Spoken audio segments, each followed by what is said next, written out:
On continue, alors je vous demande votre collaboration. Et on continue. Question principale, député de Saint-Laurent, vous êtes reconnu. Monsieur le Président, en campagne électorale, la CAQ a promis bien des choses, dont notamment les maternelles 4 ans, mur à mur, en 5 ans. Le premier ministre a même affirmé, en plein débat d'échec, qu'il est prêt à démissionner s'il n'est pas en mesure de livrer cette promesse. Quant à son ministre de l'Éducation, il dit qu'il ne veut pas agir comme un bulldozer ni un rouleau compresseur. Pourtant, il n'écoute pas son réseau. Il n'écoute même pas les centrales syndicales, les commissions scolaires, les chercheurs dans ce domaine. Et en plus, cette semaine, le pédiatre, M. Chicoine. Alors, Monsieur le Président, comment le ministre de l'Éducation veut être proche du peuple lorsqu'il n'écoute pas son propre réseau, qui lui disent clairement que les maternelles 4 ans, c'est irréaliste, mais surtout que cette promesse des maternelles 4 ans, mur à mur, ne sera pas en mesure de livrer cette promesse parce que son réseau n'a pas ni les ressources ni l'espace adéquat pour répondre à cette promesse. Monsieur le ministre de l'Éducation. Monsieur le Président, c'est un peu décourageant d'entendre ça. C'est comme si on n'était pas capable, ça n'arrivera pas. Quel discours défaitiste, Monsieur le Président. Oui, on est capable au Québec de se donner des institutions. Oui, on est capable de bâtir des écoles quand on en a besoin. On est capable de former des professionnels, de former des enseignants, de mettre en place le meilleur réseau qui soit pour venir en aide à nos jeunes. Puis on va le faire en équipe. Je sais, ils ne sont pas tellement habitués à ça, mais on va le faire en équipe.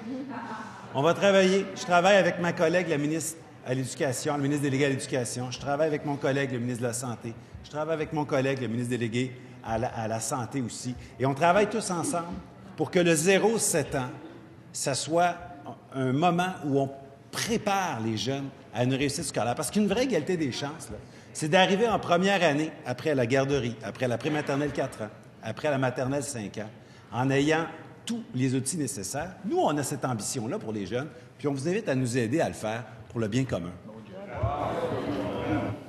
Première complémentaire, Madame la députée de Saint-Laurent. Monsieur le Président, est-ce que les commissions scolaires manquent d'ambition? Est-ce que la Fédération autonome de l'enseignement, qui aujourd'hui a écrit une lettre, manque aussi d'ambition?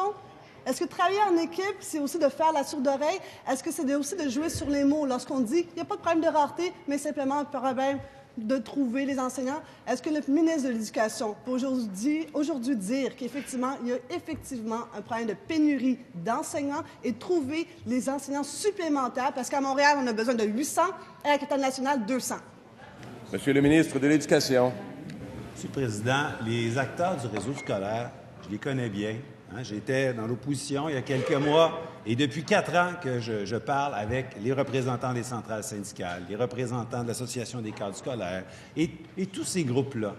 Et la plupart, ils nous disent que c'est possible. Ils veulent travailler à la solution. Ils veulent bâtir un système qui sera meilleur. Oui, il y en a quelques-uns qui veulent résister contre le changement, mais les défenseurs du statu quo, il va falloir qu'ils expliquent aux parents pourquoi c'est normal d'aller au privé pour des diagnostics, pourquoi c'est normal de ne pas avoir de service. Moi, je pense que c'est ça, les défenseurs du statu quo. C'est ça qu'il faut qu'ils disent aux parents.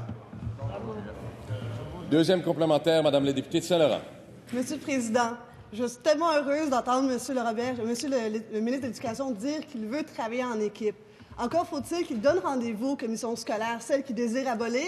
Elles aimeraient en entre-temps l'entendre, s'asseoir avec lui et collaborer. Les centrales syndicales aussi sont inquiètes et aimeraient avoir d'autres rencontres et discuter avec le ministre de l'Éducation. Peut-il, s'il vous plaît, ouvrir son agenda? Parce que c'est bien beau de les rencontrer quand on est dans l'opposition, mais c'est quand on est au gouvernement que ça compte. Bravo. Le ministre de l'Éducation. Je pense que ma collègue a pas reçu le mémo, mais ça faisait pas 24 heures que j'étais nommé ministre de l'Éducation et je rencontrais la Fédération des commissions scolaires. C'est le premier des groupes que j'ai rencontré, la Fédération des commissions scolaires. Après ça, j'ai rencontré la CSQ, la FAE. C'est pas compliqué, là.